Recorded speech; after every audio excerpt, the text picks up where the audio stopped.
Bugungi mavzuyimiz sho'x erkaklar haqida bo'ladi.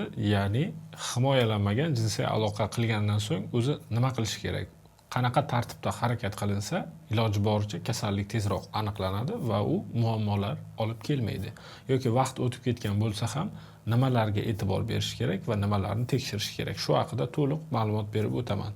Va albatta begona ayoldan infeksiya yuqtirib olmaslik uchun nimalarni qilish kerak, ya'ni himoyalanish vositalari haqida ham qisqacha ma'lumot berib o'taman. Videoni albatta ko'ring, bizga obuna bo'lishni unutmang. Birinchi navbatda himoyalanish haqida aytib o'taman. O'zi avvalo umuman himoyalanmagan jinsiy aloqadan qochish kerak, chunki har xil turdagi infeksiyalarni yuqtirib olishingiz mumkin. Bu umuman hayotingizni butkul izdan chiqarib yuborishi mumkin yoki kelajakda og'ir asoratlarga olib kelishi mumkin. Demak, birinchi navbatda o'zi bu ishni umuman qilmaslik kerak va yaqinlashmaslik kerak. Xo'p, keyingi navbatda agar mabodo xuddi shunaqa holat bo'lib qoladigan bo'lsa, o'zini inson himoyalash uchun nimalarni qilsa bo'ladi? Birinchi navbatda hamma biladigan eng oddiy bu himoya vositasi prezervativlar hisoblanadi.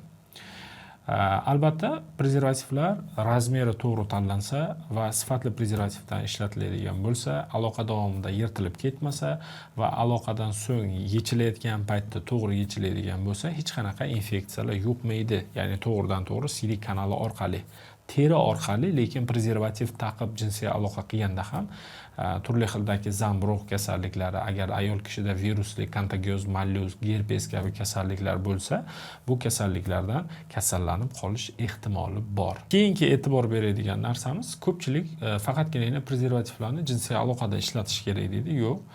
Prezervativlar hatto agar minet holati bo'ladigan bo'lsa ham prezervativ taqish kerak. Sababi begona ayollardan yuquvchi infeksiyalar afsuski og'iz bo'shlig'i orqali ham yuqishi mumkin. Shuni unutmang. Ya'ni himoyalanmagan tarzda minet bo'lish ham erkak kishini turli xildagi infeksiyalar bilan kasallanishiga sabab bo'ladi. Endi demak, bu tavsiyalarni qilmadingiz, tavsiyang boshingdan qolsin dedingiz va siz umuman himoyalanmagan tarzda aloqa qildingiz. Endi nima qilish kerak? Xo'p, birinchi navbatda darhol aloqadan so'ng to'liq tashqi jinsiy a'zolarni yuvib tashlash kerak, iloji boricha. Oddiy masalan, kir sovuni ishlatsa ham bo'ladi, ishqoriy muhit mavjud.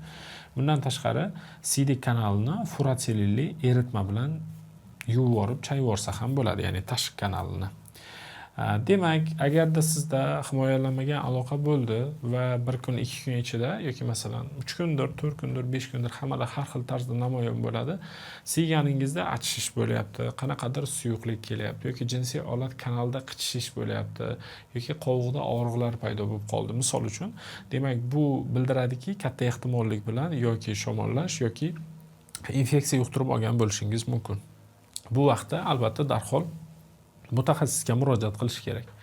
Demak, mutaxassisga murojaat qilishingizdan oldin e'tibor beradigan narsangiz, mutaxassis ko'rigiga borishdan oldin kamida 3-4 soat davomida siymasdan borishingiz kerak. Agar ertalab masalan uxladingiz, uxlaganingizdan keyin 7-8 soat siymasdan borsangiz, bu juda ham zo'r hisoblanadi, lekin 3-4 soat ham yetarli bo'ladi.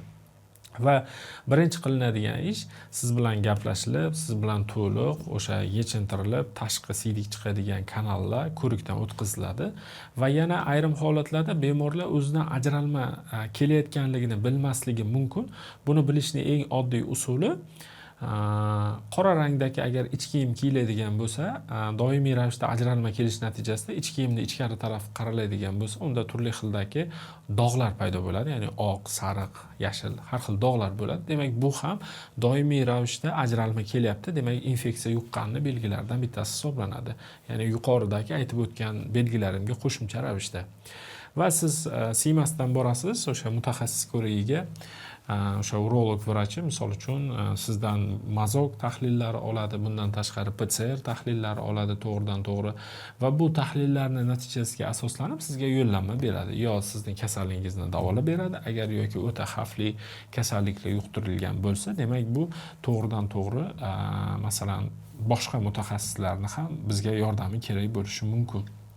Demak, agarda bu narsaga e'tibor berilmasa, ya'ni masalan boyagi aytganimdek achishish, og'riq yoki yuqorida aytib o'tganimdek faqat oddiy mazok tahlili va oddiy siydik tahlili kabi tekshiruvlarni amalga oshirib davolansa va PCR tekshiruv qilinmaydigan bo'lsa, ayrim infeksiyalar bor, oddiy mazok tahlilida ko'rsatib bera olmaydi va ularni hatto qon tahlilida ham ko'rib bo'lmaydi. Ya'ni ularni faqat PCR tekshiruvi orqali ko'riladi. Ya'ni bu infeksiyalar qolib ketadigan bo'lsa, ma'lum bir vaqt o'tgandan keyin yana shu holat takrorlanishi mumkin sizda yoki bu infeksiyalarga noto'g'ri dori-darmonlarni berilishi natijasida bu surunkali holatga o'tib qolishi mumkin.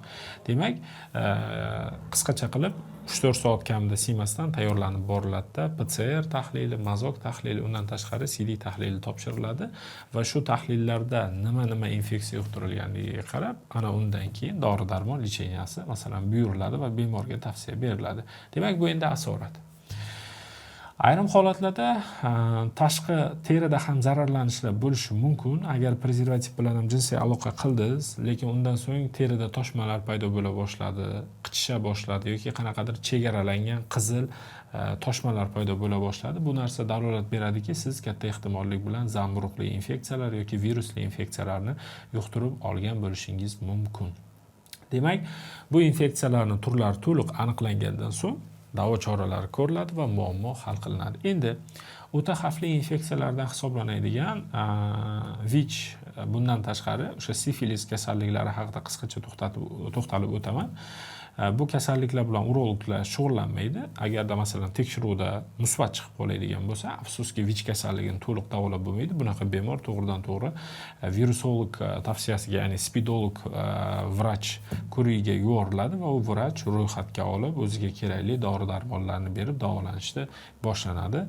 Eng optimal vaqtlardan bittasi taxminan 3 oy hisoblanadi. Ya'ni shu infeksiyaga tekshirish uchun ayrim holatlarda 1-2 oydan keyin ham tekshiruv yetarli bo'lishi mumkin shu infeksiyani musbat holatda chiqishi uchun. Demak, bu infeksiyalar iloji boricha yuqmasligiga harakat qilish kerak va bu harakatni aniq amallar bilan bajarish kerak. Ya'ni yo umuman bulardan saqlanish kerak yoki himoya vositalaridan foydalanilsa, albatta yuqoridagi infeksiyalar yuqishi oldini olinadi. Endi oddiyroq qilib aytsak, yuqorida aytib o'tganimdek, nimadir oqib qolsa, kelib qolsa, u kasalliklarni davolasa bo'ladi.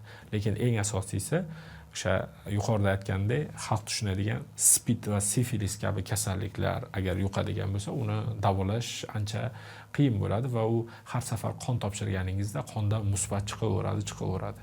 Ya'ni uni to'liq yo'qotib yuborish juda ham qiyin masala. Shuning uchun ham albatta himoyalanmagan jinsiy aloqadan saqlanish kerak. Keyin agarda mabodo himoyalanmagan jinsiy aloqa bo'ldi va ko'pchilik erkaklar e'tibor bermasdan boradida, ayoli homilador bo'ladi. To'g'ridan-to'g'ri misol uchun qo'shilib qo'yadi ayoli bilan. Bu degani muammo ikkita bo'ldi. O'shaning uchun ham agar shunaqa ish bo'ladigan bo'lsa, iloji boricha ayol bilan yaqinlik qilmaslik kerak yoki yaqinlik ham himoyalangan tarzda amalga oshirilishi kerak. Chunki siz o'zingiz kasal bo'lib, ayolingizni ham kasallantirib qo'yishingiz mumkin. Albatta shu joylariga e'tibor qilishingiz kerak bo'ladi. Agarda siz u ayoldan infeksiyani yuqtirib olsangiz, o'zingizda ayolingiz bilan ham qo'shilib qo'ysangiz, endi ayolingizni ham davolashingizga to'g'ri keladi, o'zingizni ham davolashingizga to'g'ri keladi. Faqatgina yana bu yerda beayb bitta ayol kishi qayerdandir infeksiya yuqtirib oladi, ya'ni sizning sharofatingiz bilan. Shuning uchun ham albatta o'zingizni ayolingiz bilan jinsiy aloqa qilishdan saqlanish kerak. Ya'ni diagnozda infeksiyalarni to'liq yo'q ekanligini tasdiqlaguncha. Xo'p, demak, taxminan tushuntirib berdim oddiy tilda. Mana shu yo'llardan qanaqa saqlanish kerak, nima tekshiruvlarni qilish kerak va albatta ayolingizdan aloqa qilmasligingiz kerak bo'ladi. Va xulosalar bo'lgandan so'ng dori-darmonlar olinadi, shu kasallik yaxshi bo'ladi. Masalan deylik, oqishlari to'xtaydi, achishlar to'xtaydi, lekin bu degani bo'ldi, "Vsyo, men tuzaldim" deb ketaverish kerak emas, chunki ayrim holatlarda to'liq klinik belgilar yo'qolsa ham, ya'ni achishish, yiring kelishlari, turli xildagi oqma kelishlar bo'lmasa ham, infeksiya to'liq toza bo'lmagan bo'lishi mumkin. Albatta davodan so'ng ham yana qaytadan o'sha musbat chiqqan infeksiyalarni o'ziga yana PCR tekshiruvi topshirib, ya'ni shuni to'liq yo'qolganligini aniqlab olinishi kerak dokumentatsion darajada.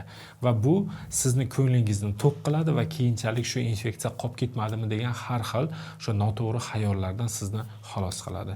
O'zingizni asrang va oilangizni ham albatta bunaqa yo'llardan yiroq yuring. Siz bilan urolog, androlog, shifokor Allayorov bo'ldi.